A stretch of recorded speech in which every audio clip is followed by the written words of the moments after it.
September 4th, 476 AD, a teenage emperor named Romulus Augustulus, mockingly called Little Augustus, is forced to abdicate his throne. The man deposing him? A barbarian general whose name most people have never heard, Odoacer. In that single moment, an empire that had dominated the Western world for over 1,000 years simply ceased to exist. But here's what they don't teach you in school. Rome didn't fall in a day. It died by 1,000 cuts over centuries, and the real reasons why might shock you. What destroyed the greatest empire in human history wasn't just barbarians at the gates. It was something far more insidious, something that's eerily relevant to our world today.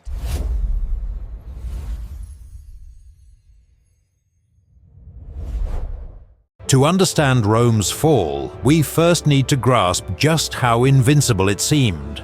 Picture this. It's 117 AD, and Emperor Trajan has just expanded Rome to its greatest territorial extent. The empire stretches from Scotland to the Sahara, from Portugal to Persia. Over 70 million people, nearly 1/3 of the world's population, live under Roman rule. Roman engineering is producing aqueducts that still stand today. Their roads connect an empire so vast it would take months to cross. They've created a single currency, a common legal system, and a professional army that hasn't lost a major war in generations. To anyone alive in the 2nd century, Rome wasn't just powerful, it was eternal. The very concept of Rome falling would have seemed as absurd as imagining the internet disappearing overnight. But empires, like all things built by human hands, contain the seeds of their own destruction from the very beginning. The cracks started appearing earlier than you'd think. By 235 AD, Rome entered what historians call the crisis of the 3rd century, a 50-year nightmare that nearly destroyed the empire 2 centuries before its official end. In just 50 years, Rome had over 50 different emperors. Do the math. That's an average reign of less than a year. Most didn't die of old age. They were murdered, often by the very soldiers sworn to protect them. This wasn't just political instability, this was institutional collapse. Imagine if your country had a new leader every 10 months, each one assassinated or overthrown. How would anything function? Roads went unrepaired, borders went undefended. The economy spiraled into hyperinflation as emperors debased the currency to pay their armies. And here's where it gets interesting. Rome recovered from this crisis. Emperor Diocletian reunified the empire in 284 AD and implemented radical reforms. Rome got a second win, a reprieve that would last another 2 centuries in the West. But the damage was done. The empire that emerged was fundamentally different, weaker, more divided, more vulnerable. The question wasn't if Rome would fall anymore, it was when. Let's address the elephant in the room, the barbarian invasions. For centuries, historians blamed Rome's fall on savage Germanic tribes pouring across the frontiers, overwhelming the civilized Romans through sheer brutality. It's a convenient narrative. Civilization versus savagery, us versus them. There's just one problem. It's largely fiction. The so-called barbarians weren't actually invading. They were migrating, and often Rome invited them in. By the 4th century, Germanic peoples made up a substantial portion of Rome's own military. Some of Rome's greatest generals were barbarians. Men like Stilicho, a Vandal who became the empire's supreme commander and defended it brilliantly until paranoid Romans executed him for treason. Here's what actually happened. The Huns, a nomadic confederation from Central Asia, began pushing westward in the 370s. This created a domino effect, forcing Germanic tribes, the Goths, Vandals, Burgundians, to seek refuge within Roman borders. These weren't conquerors, they were refugees fleeing a greater threat. Rome could have handled this. They'd absorbed foreign peoples for centuries. But something had changed within Rome itself. Something toxic that made integration impossible. What killed Rome wasn't the barbarians outside its borders. It was the moral rot within them. And that rot started at the very top, with an economy that would make even modern economists weep. Money doesn't just make the world go round, it makes empires survive or collapse. Rome's economic destruction is a masterclass in how not to run a civilization, and it started with something deceptively simple: inflation. In 64 AD, under Nero, Roman silver coins called denarii contained about 95% pure silver.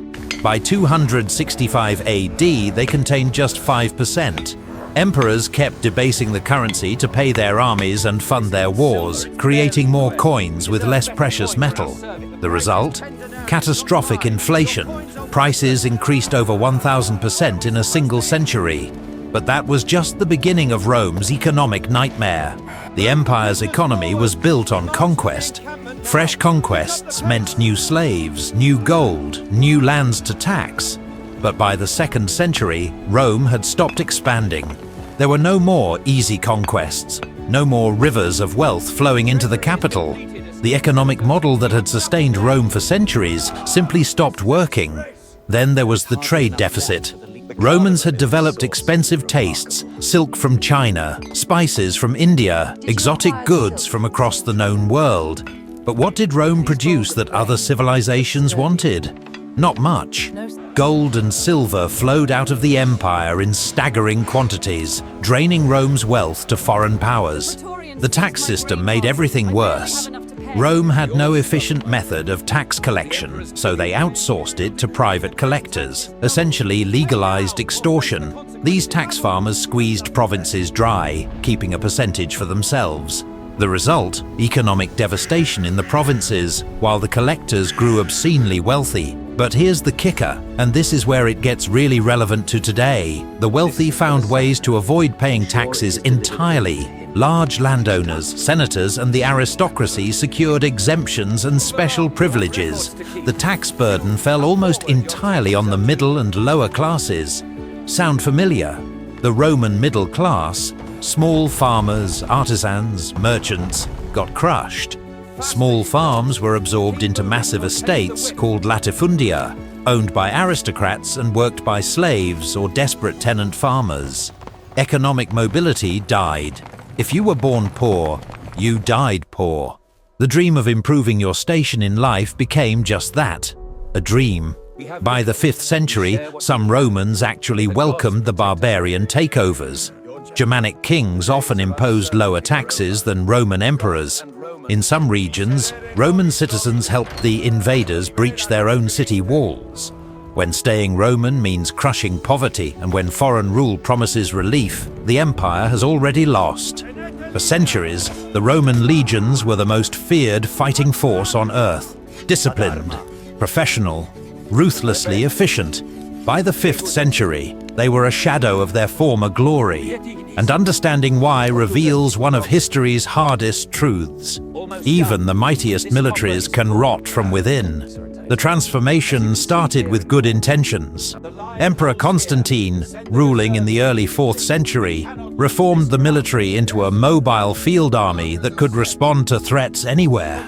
The old system of legions permanently stationed at frontiers gave way to a centralized force concentrated in the interior. Sounds smart, right? There was just one problem. Who guards the borders when your army is hundreds of miles away? Frontier defenses weakened dramatically. The Limite, Rome's border fortifications, fell into disrepair. Guard posts went unmanned. Signal towers crumbled. When threats did emerge, the mobile army often arrived too late, if at all. But the real killer was recruitment. Romans simply stopped joining their own military. Why? The pay was terrible, the conditions brutal, and the prestige that once came with military service had evaporated. Soldiers went months, sometimes years, without pay as the empire's economy crumbled. So Rome did what seemed practical. They hired Germanic warriors to do their fighting for them. By 400 AD, entire Roman armies consisted primarily of Germanic soldiers led by Germanic officers fighting under Roman banners. These men had no deep loyalty to Rome. They were mercenaries fighting for pay, not patriotism. Here's a chilling fact. At the Battle of Frigidus in 394 AD, one of the last major battles of the unified empire, both sides were Roman, and both armies were mostly Germanic. Romans had essentially outsourced their own civil war to barbarian warriors. The symbolism is almost too perfect. The final nail came in 406 AD, when a confederation of Germanic tribes crossed the frozen Rhine River, a frontier that hadn't been breached in centuries. They poured into Gaul, encountering minimal resistance. The Western Roman Empire's military response, practically non-existent.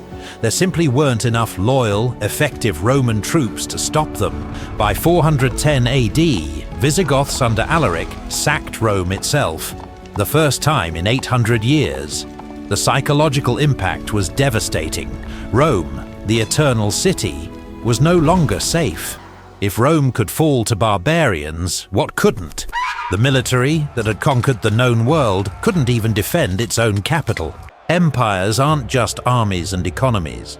They're ideas, held together by institutions, governance, and the belief that the system works. When that belief dies, collapse follows.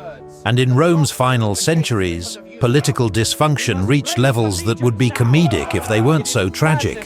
Let's talk about the imperial office itself. By the 5th century, being emperor of the Western Roman Empire was a death sentence. Of the final 20 emperors, most ruled for less than 5 years. Many were puppets, controlled by military strongmen. Some were children. The last emperor, Romulus Augustulus, was only 14 years old when he was crowned and 16 when he was deposed. Real power lay elsewhere, with generals, wealthy landowners, and Germanic warlords who held titles like Master of Soldiers. These power brokers made and unmade emperors at will. The imperial throne became a revolving door, occupied by whoever had the military muscle to seize it that week. But the rot went deeper than individual emperors. The entire administrative system was collapsing. The vast bureaucracy that once efficiently governed 70 million people became bloated, corrupt, and incompetent. Provincial governors operated like independent warlords. Laws went unenforced. Tax collection became impossible in many regions. Communication broke down across the empire. Remember those legendary Roman roads? By the 5th century, many were unusable, clogged with bandits, or simply unmaintained. Provincial cities that once maintained close contact with Rome were increasingly isolated, forced to fend for themselves. And here's something that might sound familiar to modern ears. Political polarization reached toxic levels. The empire split definitively into eastern and western halves in 395 AD, and rather than cooperating against common threats, they often worked against each other. Eastern emperors in Constantinople sometimes actively undermined their Western counterparts, viewing them as rivals rather than partners. The Western Empire also faced a legitimacy crisis. By the 5th century, many Romans questioned whether the empire deserved to survive. Germanic kings promised lower taxes, better security, and less corruption. Some Roman citizens began openly supporting Germanic rulers over their own emperors. When a government loses the faith of its own people, it's already dead. It just doesn't know it yet. No discussion of Rome's fall is complete without addressing the most controversial factor: Christianity. This is historically contentious territory, but the truth is complicated and fascinating. In 312 AD, Constantine converted to Christianity after the Battle of Milvian Bridge.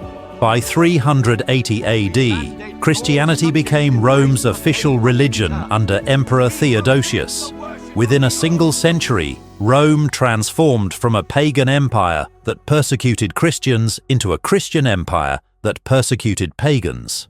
Some historians, most famously Edward Gibbon, blamed Christianity for weakening Rome's martial spirit.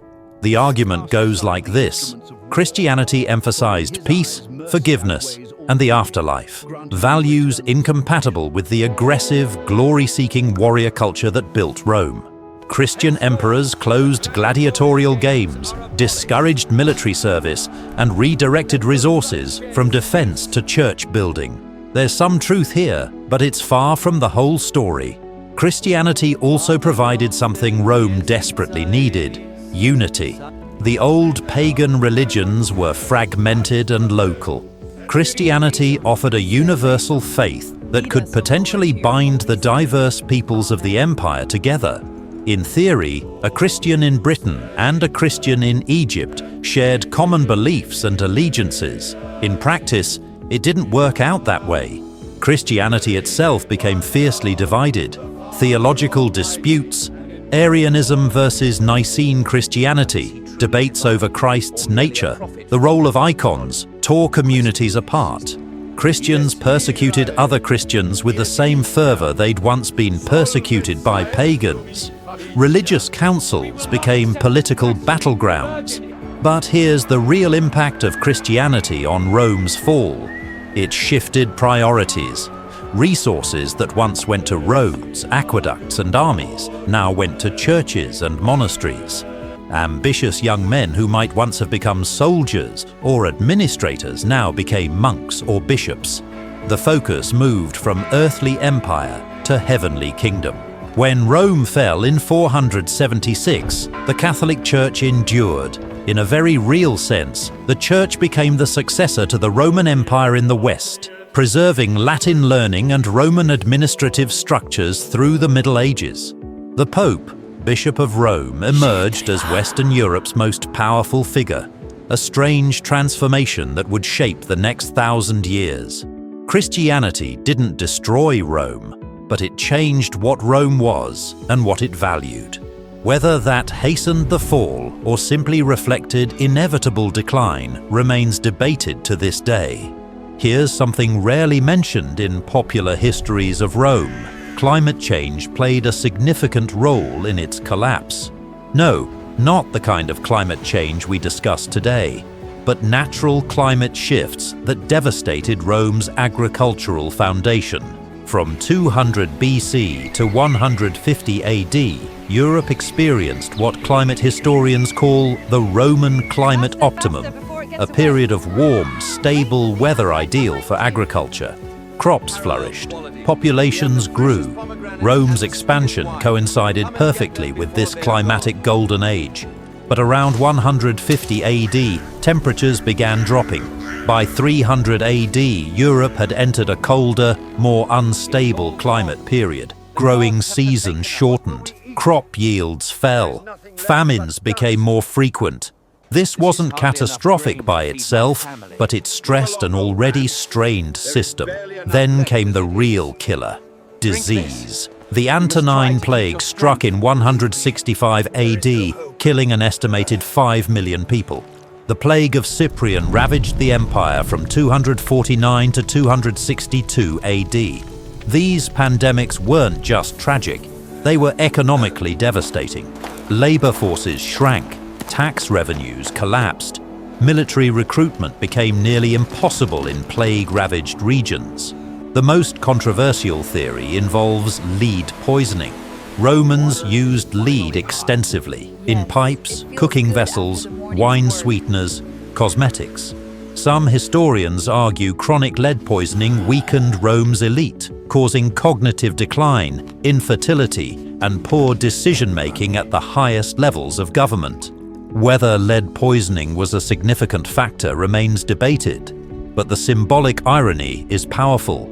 Rome's sophisticated infrastructure, those legendary aqueducts and plumbing systems they were so proud of, may have slowly poisoned the very people who built them. Environmental factors didn't cause Rome's fall, but they created conditions where every other problem became worse. A healthy, growing population can weather political instability. A plague-ridden, starving population cannot. Let's return to where we started, the final decades of the Western Roman Empire. By 450 AD, the empire that once spanned a continent had shrunk to Italy and a few scattered territories. Real power belonged to Germanic generals who ruled through puppet emperors. In 451 AD, Rome faced its last great external threat, Attila the Hun.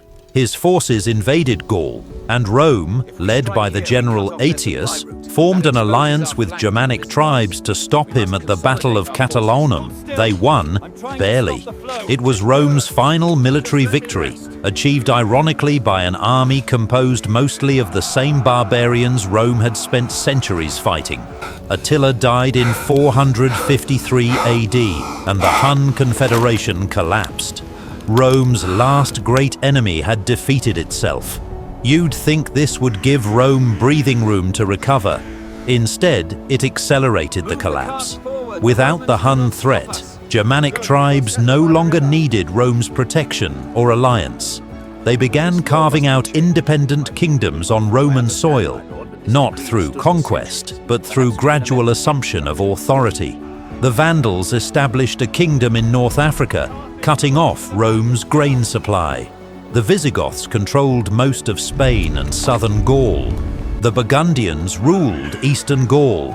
These kingdoms still technically acknowledged Roman authority, but it was a polite fiction everyone recognized. By the 460s, the Western Roman Empire consisted of Italy and little else. The emperor in Ravenna, the capital, had moved from Rome itself, controlled almost nothing. Tax revenues had collapsed. The army was a skeleton force. The bureaucracy barely functioned. And then came 476 AD. Odoacer, a Germanic general leading Roman troops, decided he'd had enough of the charade. Why maintain a powerless emperor when he could rule directly? He forced young Romulus Augustulus to abdicate, sent the imperial regalia to Constantinople, and declared himself king of Italy. Here's the strange part. Almost nothing changed. The transition was so smooth that many Italians barely noticed. Daily life continued. The same administrators ran the same systems. The same laws applied. In many ways, Odoacer governed more effectively than the emperors he'd replaced. The Western Roman Empire ended not with a bang, but with a bureaucratic footnote. No massive battle, no burning of Rome. Just a general deciding that an emperor was no longer necessary. It was almost anticlimactic, which is perhaps the most Roman thing about it. The empire that had taken centuries to build died in an afternoon with barely a whimper. If this deep dive into Rome's collapse fascinated you, hit that like button and let me know in the comments. What do you think was the primary cause of Rome's fall? Was it inevitable, or could Rome have been saved? Subscribe and turn on notifications because we're exploring more forgotten histories, untold stories, and the lessons ancient civilizations have for our modern world. Understanding the past isn't just about learning what happened. It's about recognizing the patterns before they repeat. Thanks for watching. See you in the next one.